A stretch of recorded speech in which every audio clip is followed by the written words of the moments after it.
I'm sorry for calling you at such a time. That's okay, but what's going on? Actually, the doctor said he needs to talk to you alone. Doctor, what is it?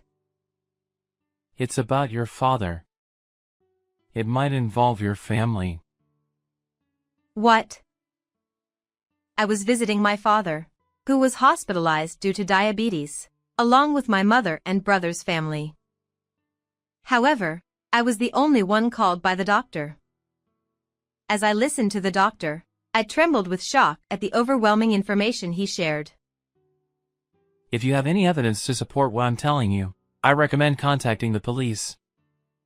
If necessary, I will also testify. I'll help too. Do you have any evidence?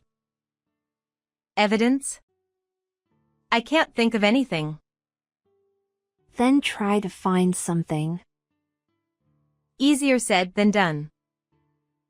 Unable to think of any way to handle what the doctor had told me, I slowly returned to my father's hospital room. Dad. Actually, just now. If that's the case. After I confided in my father about what the doctor had said, we found a solution. I couldn't forgive my family. To save my father from the rest of the family, I rushed to the police. I am 32 years old, working part-time, and I married my husband John 4 years ago. Due to his job, we've been living on the West Coast for about 3 years now. My parents live in the Midwest, so I only get to see them during the summer holidays and Christmas. The distance isn't the only reason I can't visit home often. Until now, my son Alex was very young. But now that Alex is 3 years old and attending preschool, it's becoming easier to plan trips back home. What did you do at preschool today? I ran races with my friends. With Alex growing up a bit, it looks like I'll be able to visit my parents more frequently. Maybe I'll go home for Easter this year. One day, while I was thinking about these plans, I got a call from my mom, Kelly. Hello? What's up? Well, I just wanted to let you know that your dad is planning to retire. Dad is only 63, right? Isn't it a bit early for retirement? Did he get injured in an accident or something? No, it's not that. You know he's had diabetes for a while now. Lately, his symptoms have gotten a bit worse. His hands and feet are tingling, and his vision is blurry. Since his job is physically demanding, he decided to retire early to avoid any accidents that could cause trouble for others. Is Dad okay?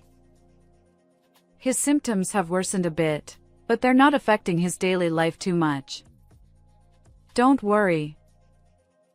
The hospital said that as long as he continues his treatment, he can keep working, right? Yes, but you know your dad. He doesn't want to cause any inconvenience to anyone. So, I think he decided to retire early. That sounds like Dad. Even if he retires, it won't cause any issues with living expenses, right? I'm still working part-time, and Tony and Maria are living with us, so we'll be fine. Tony is my brother, and Maria is his wife. Since my brother and his wife live with my parents, I don't have to worry about my parents' well-being even if my dad stops working. However, the fact that his diabetes has worsened to the point where he decided to retire makes me concerned. I decided to visit home to check on him. The weekend after my mother called, I left Alex with John and headed to my parents' house. I'm home. Welcome back. Welcome back. It's been since Christmas, hasn't it? You're here to check on your father, right? I told you not to worry so much. You're such a worrywart. When I arrived home, my mom, my brother and his wife greeted me at the entrance. Where's Dad? He's resting in his room because of his legs. Go ahead and say hi. I placed my luggage by the door and quickly walked to my father's room. Dad, I'm home. Oh, welcome back. You came to check on me, right? As you can see, I'm fine. Dad, sitting in a floor chair, flexed his biceps. His muscular arms, built from years of labor, didn't look like they belonged to someone over 60. His expression was cheerful, just as Mom had said, making me feel I had worried too much. But then, Here we go. you seem to have a hard time standing up. Just a little when I get up. But I'm fine walking. He headed to the bathroom, and I watched him walk. Though he claimed it was only hard to stand, his gait was awkward. He also seemed to struggle to grip things with his hands. Can you hand me the TV remote? Sure. Oops. Sorry, my hand slipped. Could you pick that up for me? Dad, who had worked in a physical job, had always been robust and reliable. Seeing him like this now made me feel a pang of sadness. After chatting with Dad for a while, I went to the living room to talk to my mom and my brother's family. Mom, Dad's condition seems worse than I thought, doesn't it? The doctor said he's still okay, so you don't need to worry so much. You really are a worrywart. But you're right, Dad's "I'm fine" might not be entirely true. He says he's fine but has trouble walking. Dad probably doesn't want to worry or burden anyone, so he might not be saying how hard it really is for him. That could be. But he gets regular checkups at the hospital, so you don't need to worry. If it becomes too much for him, he'll speak up. Is that really okay? Oh, by the way, we might run into Carol at the hospital. Carol? Oh right, she works as a nurse there. Despite my concerns, Mom didn't seem as worried about Dad's health. My brother and his wife also didn't seem particularly worried, judging by their reactions during my conversation with Mom. Dad, how about a walk nearby? It must be stifling to stay inside all the time. Oh, you'll take me out? After talking with Mom, I went back to Dad and invited him for a walk. He seemed happy, and I thought it was because he was glad to go out with me after a long time, but it seemed to be more than that. Your mom and Tony have been telling me not to go out alone because they're worried. So, does Maria usually take you for walks? No, everyone's busy with work and other things, so I just walk around the yard. What? So you're home all day? I felt a surge of anger. Dad, who had always been active due to his job, couldn't stand not moving around. Mom and my brother's family knew this well.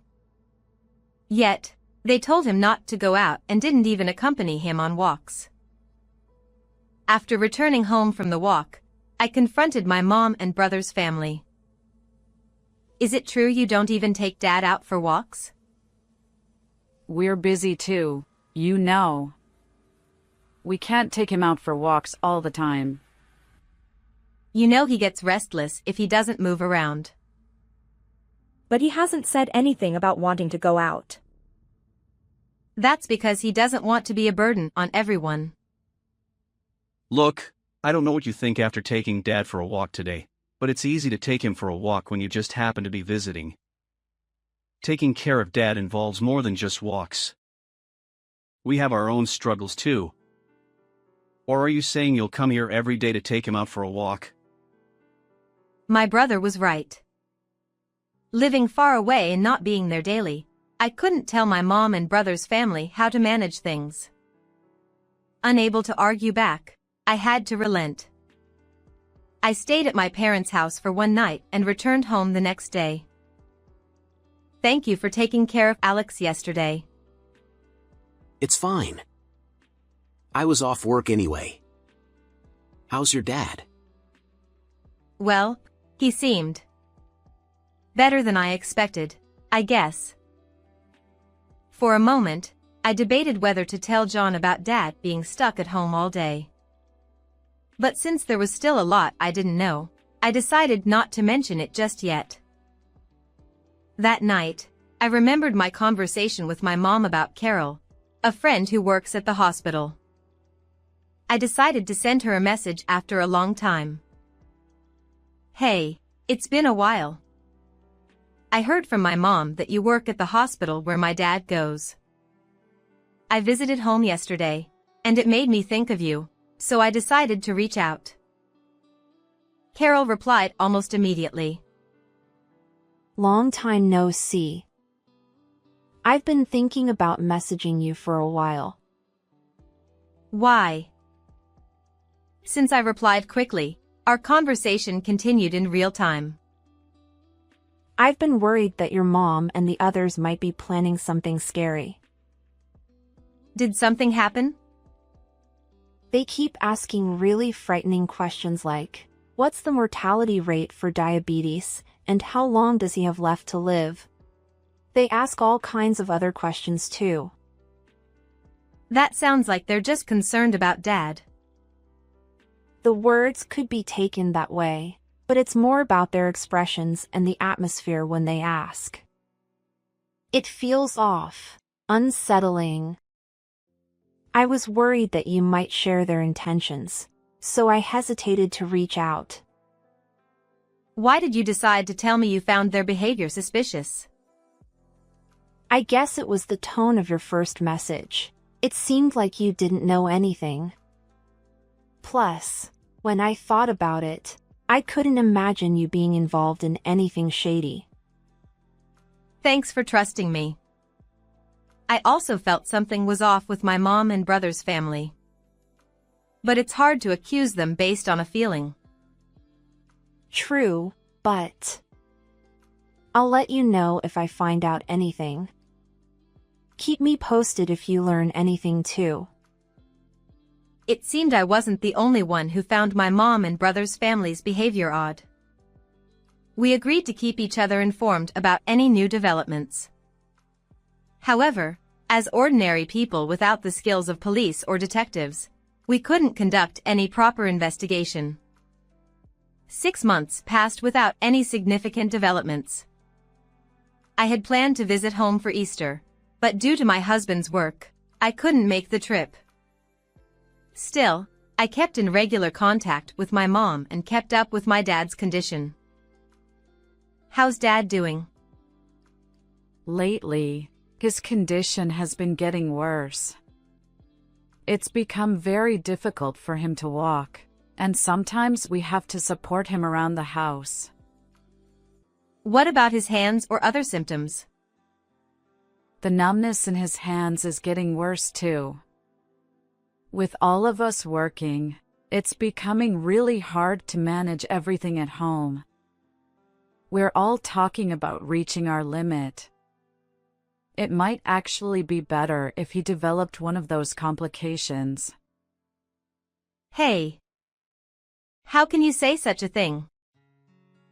Diabetes has 3 major complications, which are covered by our insurance as specified diseases, allowing us to use long-term care services. That would reduce the burden on my mom and the others. Still, wishing for complications just to ease their burden was terrifying.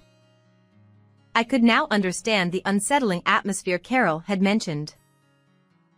Sometime later, I received a call from my mom.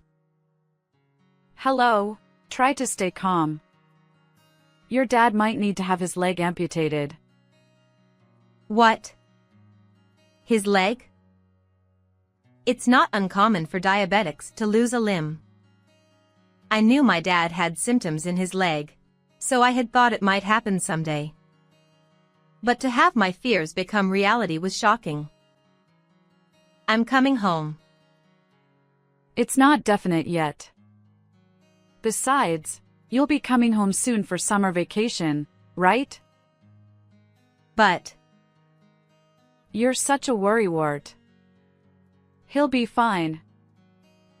is worrying about the possibility of an amputation really just being a worrywart? What does she mean by fine? And why did her voice sound brighter than before when we talked about this? The unease I felt towards my mom was now turning into distrust. As usual, my home visit ended up being during the summer vacation. With so many concerns about my dad's diabetes and the conversation I had with my friend, I decided to leave my child with my husband and go alone this time. I'm home. Welcome back. Welcome back. It's been since you last came to check on Dad, hasn't it? You came to see your dad, right? Do you want to go to the hospital right away or rest for a bit first? I want to go to the hospital right away. Dad's condition had worsened, and he had been hospitalized recently. As my mom, brother, his wife, and I headed to the hospital to see my dad, I couldn't help but notice that their expressions were bright. Aren't they worried about Dad? Oh, everyone's here. Dad. Are you okay? I'm fine, as you can see. Dad lay on the bed and flexed his arm muscles. His expression was cheerful, and he seemed more energetic than I had anticipated. However, his arm muscles were noticeably smaller than before. They might need to amputate your leg, right? How's your leg feeling? It's not that bad. They're exaggerating about cutting off my leg, aren't they? I'll probably be fine. Besides, if they do cut it, I won't have to worry about athlete's feet anymore, so it might not be all bad. Everyone laughed at Dad's joke, but I couldn't bring myself to laugh sincerely. Dad probably wasn't entirely serious either. As we continued chatting as a family for a while, a message came to my phone. I casually checked it. It was from Carol. Curious about the message, I discreetly stepped back and checked behind my mom and brother. Come out secretly from your family. Waiting in the lobby. The message clearly indicated that Carol had something important to tell me. I'll just quickly use the restroom. I lied and stepped out alone from the hospital room, heading towards the lobby where Carol was waiting. I went to the lobby where Carol was waiting with a man. Sorry for calling you out like this, especially at a time like this. It's okay, but what's going on? Actually, the doctor has something to discuss with you privately. The man with Carol was the doctor in charge of my father. Doctor, what is it? It's about your father. There's a possibility that your family, specifically your mother, brother and his wife, might be responsible for worsening your father's condition, his legs. What? What do you mean? Oh, I apologize. It was rude of me to jump to culprit with your family. I'm sorry. This is purely speculative, so I wanted to discuss it with you as an extension of our conversation earlier. I believe there might be something your family did that contributed to the deterioration of your father's legs, perhaps intentionally. Normally, doctors shouldn't delve into family matters like this, but after hearing from Carol, I felt it was best to inform you. But surely. Would my family really do something like that? If you have any evidence to support what I'm saying, I would recommend contacting the police. If needed, I can testify as well. I'll help too. Do you have any evidence? Evidence. I can't think of anything. Then let's find something. The doctor has noted down reasons and potential evidence suggesting your father's condition was deliberately worsened. I've summarized them in notes. Take these. Even if you say that. I never imagined something like this would happen all of a sudden. The doctor's revelation shook me to the core. Could it be true that my family had deliberately worsened my father's condition to the point where amputation might be necessary? I was confused and overwhelmed. However, if this was true, I couldn't leave my father in such a situation. Determined, I decided to return to the hospital room. Oh, you took a while. Yeah, I got a bit lost finding the restroom. Should we head back soon? Yes, we shouldn't overstay. It might strain my father-in-law. I wanted to stay a bit longer since I came all this way. Dad, is that okay? Yeah, I'm fine with that. Okay then. I'll grab a quick dinner outside and take a taxi home. Don't worry about me.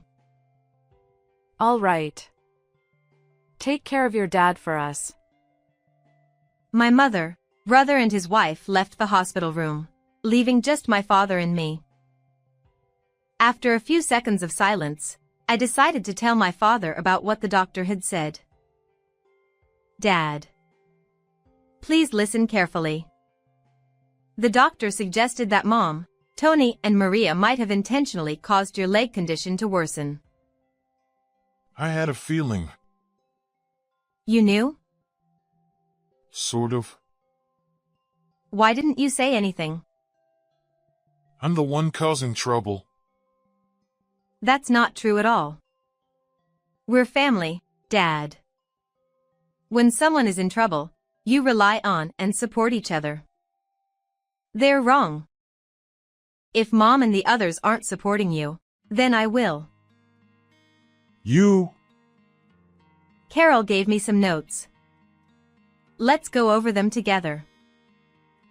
The notes contained various details, but to expose my family's wrongdoing, I needed concrete evidence. Words alone wouldn't convince the police. I felt helpless, like an ordinary person without the skills of a detective or the authority of the police. Something my father had done just before his hospitalization was a potential breakthrough. Hey, check around the back garden's eaves. I installed a camera there. A camera? Why? I always leave my sandals out there, and I kept finding small stones in them, which kept hurting my feet. Plus, the vegetable garden was sometimes tampered with. Could have been crows or weasels or something. I asked a tech-savvy neighbor to install it. Do my mom and the others know about the camera? I don't think so. It was my personal expense, so Mom and the others might not even know about it. We set it up when none of us were at work, and if they find anything, they should let me know. Has the footage been checked? Nope. I don't really understand machines, so I never checked it. I heard the camera records onto a card, but it's high up, so I couldn't reach it with my bad leg. In the end, it's just sitting there since installation. Got it. I'll check that camera. I listened to my father's story and immediately returned home. Welcome back. You're earlier than I thought. We're about to have dinner now, but did you say you'll eat out? There's nothing prepared for you. No, it's okay. I'll be going out again soon, so don't worry about me. Please go ahead and have dinner together. I headed to the backyard and walked along, looking under the eaves. There it is. This camera. The camera was facing towards the garden, capturing the area near where the sandals were placed outside and the vegetable garden beyond. I fetched a ladder from the shed, retrieved the SD card from the camera, and checked its contents. I was worried if there would be any footage left since it had been left there untouched, but the camera was motion activated, recording only when something moved within its view. Surprisingly, There was plenty of free space on the card despite being left unattended. The footage showed a badger messing up the vegetable garden. The damage to the garden seemed unrelated to the current issue. However, the footage also captured moments where my mother and the others seemed to be tampering with the sandals. This could serve as evidence. I grabbed the SD card and incidentally took the antifungal medicine my father used, then rushed to the police station without saying a word to my mother and the others. When I explained everything to the police, we first went to the hospital together and then headed to my parents' house. Well, could you wait here for a moment? Understood. I asked the police to wait near the entrance, and I entered the house alone. I'm back. Where were you? We were worried sick.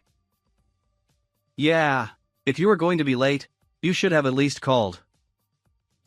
I didn't get any reply to my texts, so we started worrying that something happened to you. I'm sorry. I had something to take care of and then went back to the hospital. Well, I'm just glad you're back safely. Anyway, come inside. Wait.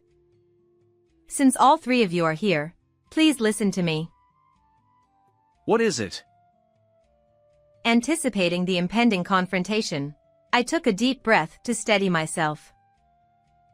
It was you, Mom, and you guys, who caused Dad's feet to deteriorate like that. What's gotten into you?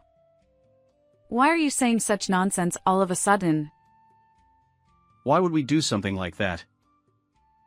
Then, can you look at this?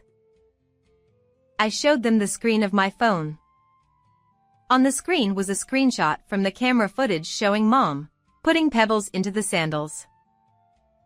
There are also images of Maria and Tony doing the same thing. There was a camera? I didn't notice it. But what does this prove?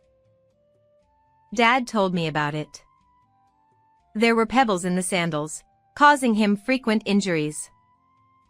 It wasn't just the pebbles. Dad mentioned that his foot was hurt several times by dropping something. And this. I took out Dad's shoes from the shoebox by the entrance. These are clearly smaller than Dad's foot size, right? Also, this antifungal medicine Dad used, is this really antifungal medicine? It has a light minty smell. Did you swap the contents? What are you trying to say? Everything I just mentioned goes against proper foot care for diabetes patients, right? So what? Are you accusing us of deliberately worsening Dad's condition? Stop making baseless accusations. It's not baseless. Remember when Carol told you about the mortality rate of diabetes patients with amputations within 5 years? And you suddenly asked about foot care methods? Despite knowing the correct way to care for his feet, why did you do the opposite? The doctor also mentioned suspicious injuries increasing on Dad's foot and how his condition was deteriorating. Looks like you have enough evidence and testimonies. Yes, we wanted your father's foot to get worse quickly, she said with a laugh. Realizing I was certain they were responsible for my father's deteriorating condition, my mother seemed to become defiant. Seeing her attitude, my brother and his wife also began to act defiant. We're fine as long as he dies soon and leaves us the money. Exactly. It's easier for us if we don't have to take care of him. and if he starts to lose his mind, it'll be even more troublesome. So, if he loses a leg, it might be easier to dump him in a facility, right? I hadn't thought I could say anything to them because I didn't live with Dad. However, this was too much. I struggled to contain my rising anger. But this was not my job from here on out. You can come in now. Huh? Why are the police here? We've heard everything. We'd like you to come with us for further questioning. All that conversation earlier was just a joke. Maria attempted to make excuses, but it was futile. The three of them were taken away by the police. With this, it seemed like I would finally be able to save Dad. Later on, Mom and the others were arrested for assault. However, they were not prosecuted because the causal link between their actions and Dad's deteriorating condition, which hadn't yet resulted in amputation, couldn't be established. For me, though, it wasn't crucial that they were found guilty. The fact remained that they had harmed Dad and were arrested for it. Now, I could smoothly take Dad into my care. Before being taken by the police, Mom had already discussed what would happen to Dad's money after he passed away. Had things not unfolded as they did, and had I simply asked to take care of him, they might have accused me of just wanting to keep Dad's money to myself. These were people who had considered taking Dad's life for money, so things could have spiraled into a messy and tumultuous situation. Fortunately, Dad avoided amputation and decided to live with us after discussing it with my husband. He still thinks he might be a burden if he stays home all the time, so he uses day services. Despite us repeatedly saying it's not a bother, Dad himself insisted on using day services to avoid inconveniencing others. It's his decision, and it's very much like Dad to make it himself, so we let him do as he pleases. Alex seems happy to live with Grandpa, and he's always sticking close to him. Seeing Dad and Alex interacting happily, I truly feel relieved that I was able to rescue them from Mom and the others. How did you find this story? If you enjoyed it, please consider subscribing to the channel. Until next time.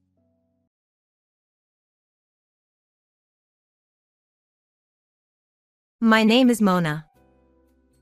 I live with my husband, Lionel. There's the sound of the front door unlocking. My husband has returned from work. For some time now, whenever he comes home, my heart starts to race. This isn't the flutter of love, it's the painful pounding of stress and tension. How did it come to this with my own husband? Hey, a junior colleague at work got married recently and it seems they're expecting a baby. Over dinner, he started talking about a colleague. My chest tightens. His wife is so lucky. We've been married for 2 years now, and we don't have any kids. He sighed. It's been 2 years, and we still don't have a child. Are you okay? You just laze around at home. Maybe you should put in some effort to get pregnant. Otherwise, we'll never have kids. Oh, but maybe you just can't get pregnant. He said it again today.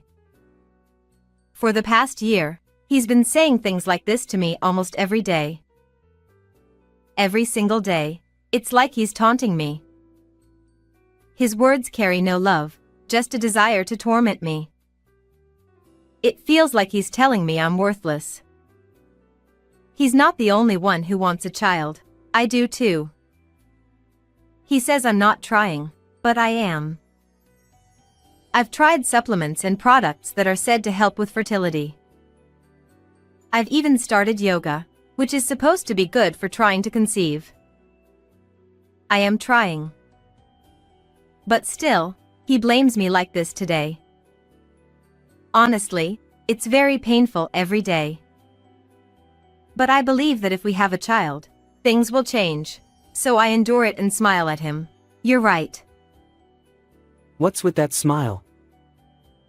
He sighed again. If you were as cute as my sister and had a child, everything would be perfect. We got married 2 years ago. I used to love him deeply, and we were happy. When we met, he was kinder and more family-oriented. But now he's changed into a husband who blames me about children and dotes on his sister. Hey, I'm here. Brother, I'm here.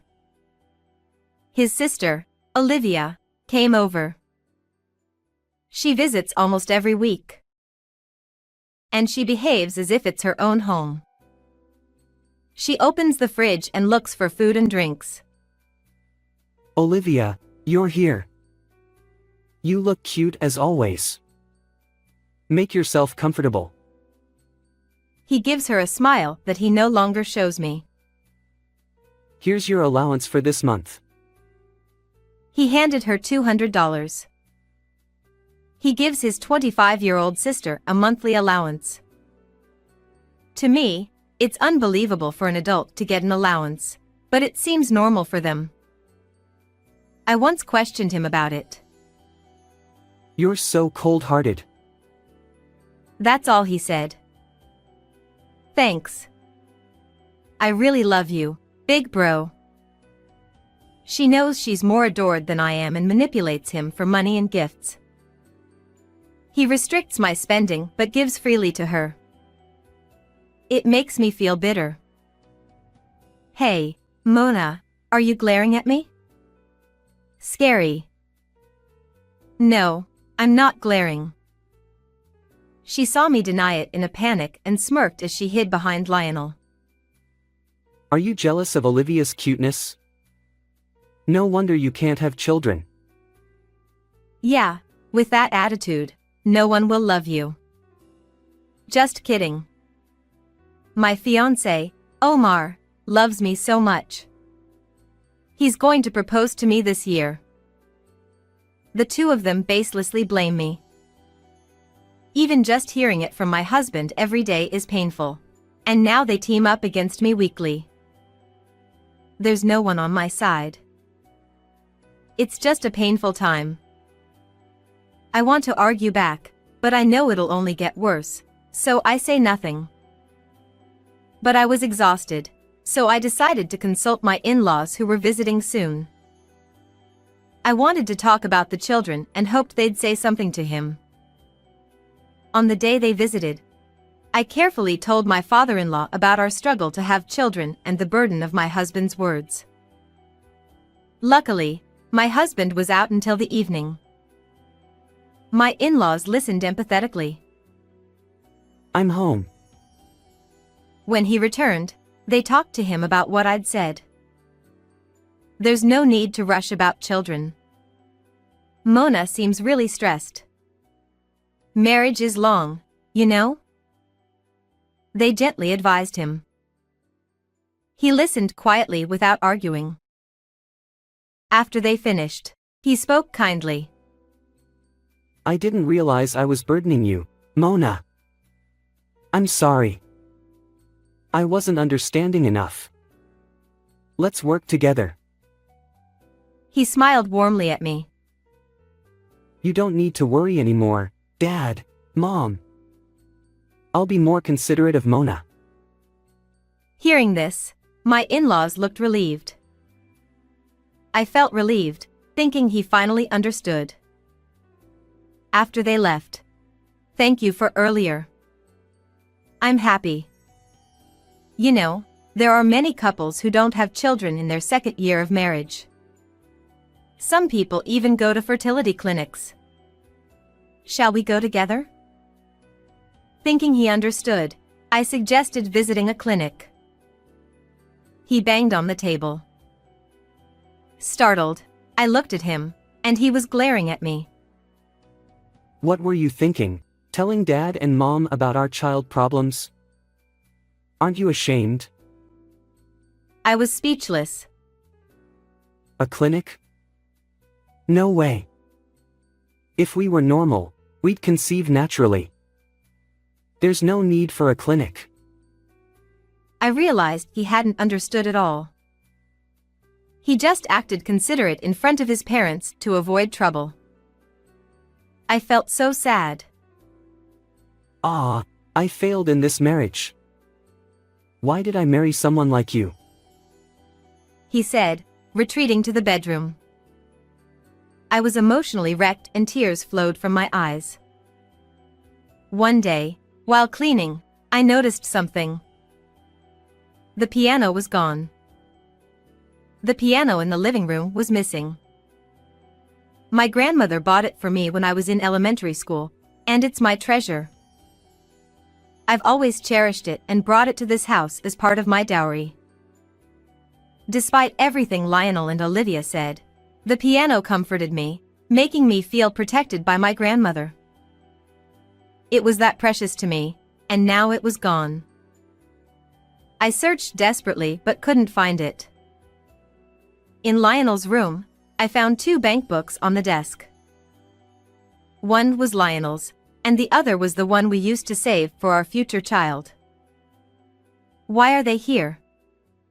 I thought as I opened them. To my disbelief, the money was gone.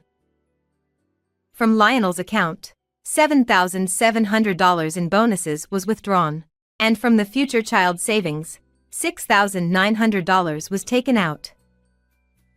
Both the money and the piano had disappeared. When he got home, I asked about the bonus, the savings, and the piano. He smirked. I gave it to my sister as a birth gift. It's my money, so no complaints. I was furious hearing those unbelievable words. Your bonus might be yours, but why give my piano and the child's savings too? I can't believe it. I was deeply saddened. He knew how important that piano was to me. But he gave it away. Even the savings we had for our future child were important, and he gave them away. His actions left me devastated. My cute sister is having a baby. It's only natural, right? He continued. I've given up expecting anything from you. You can't have children anyway. The next day, Olivia came over. And, as usual, she teamed up with him to blame me. I really regret this marriage. Should we divorce?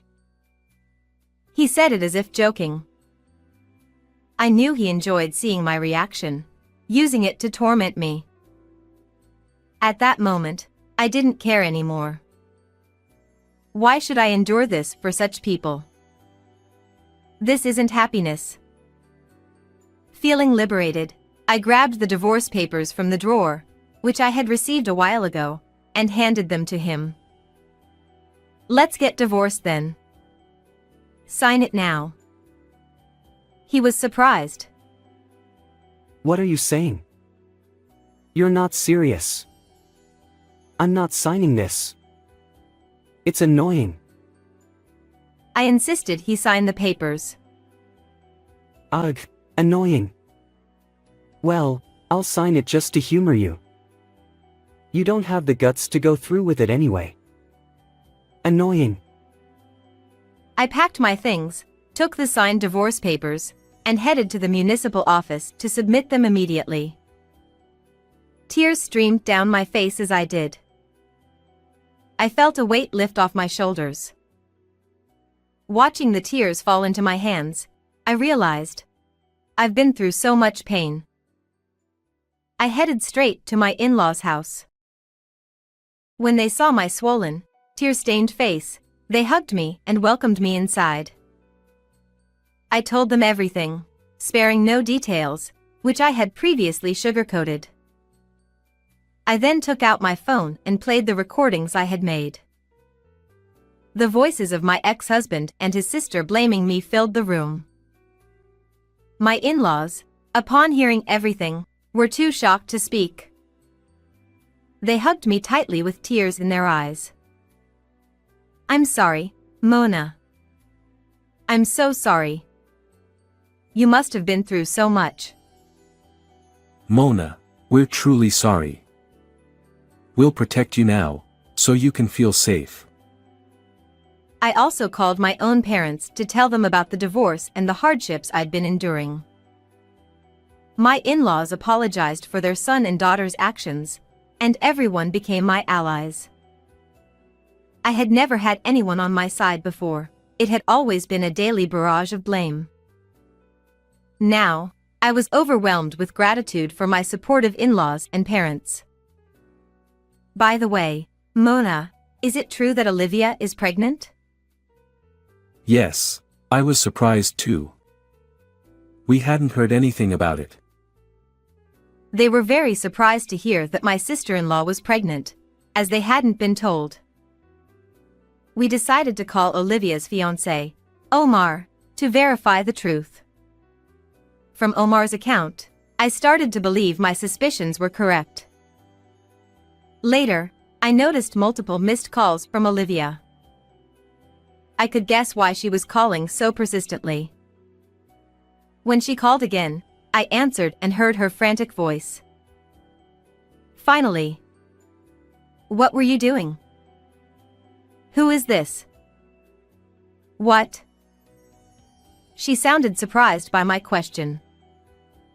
What are you talking about? Never mind that.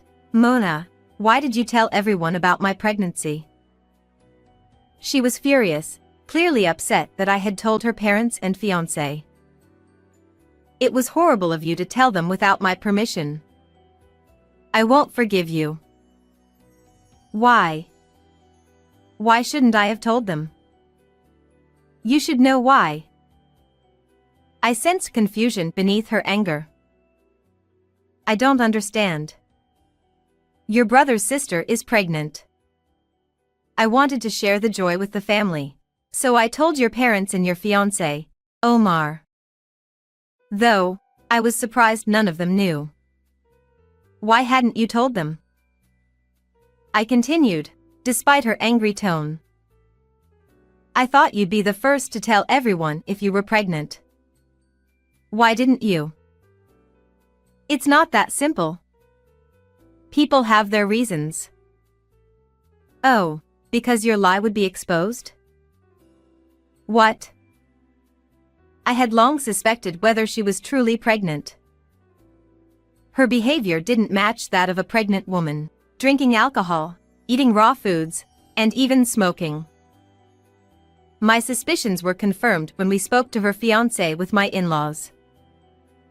Omar revealed that Olivia had a large amount of debt and wasn't pregnant.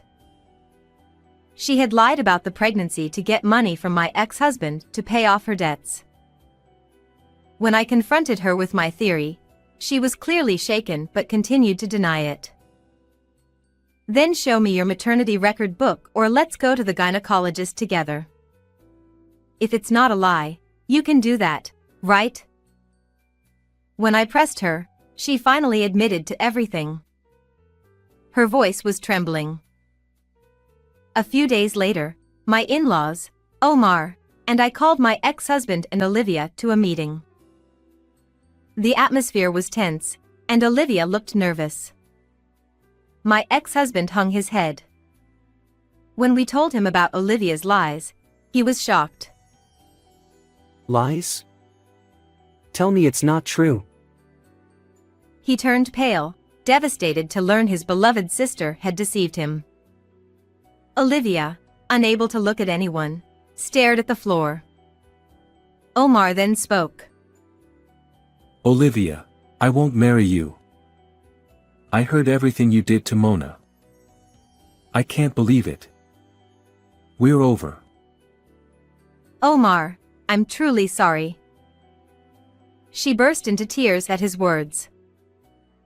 I will be claiming compensation from you, Lionel. What? I have evidence of how you tormented me. From now on, communicate through my lawyer. No. Mona. Please, give me another chance. I love you.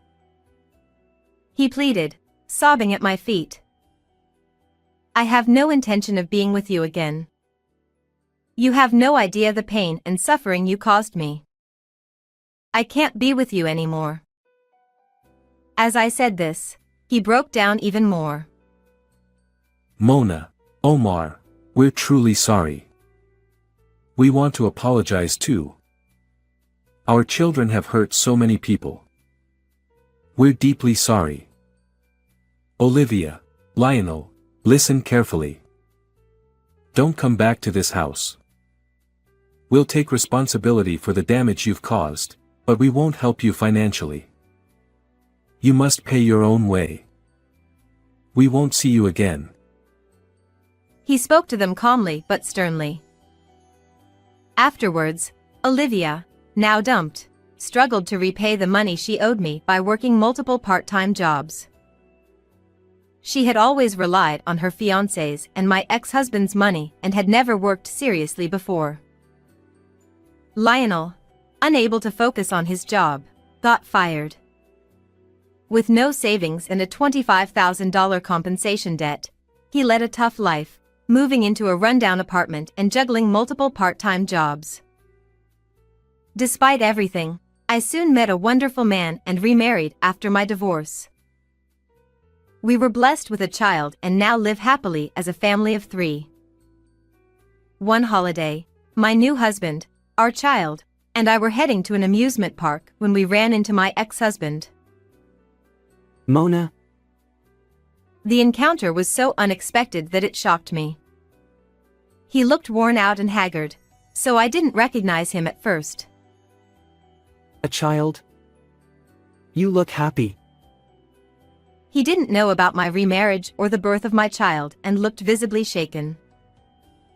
Yes, I'm very happy.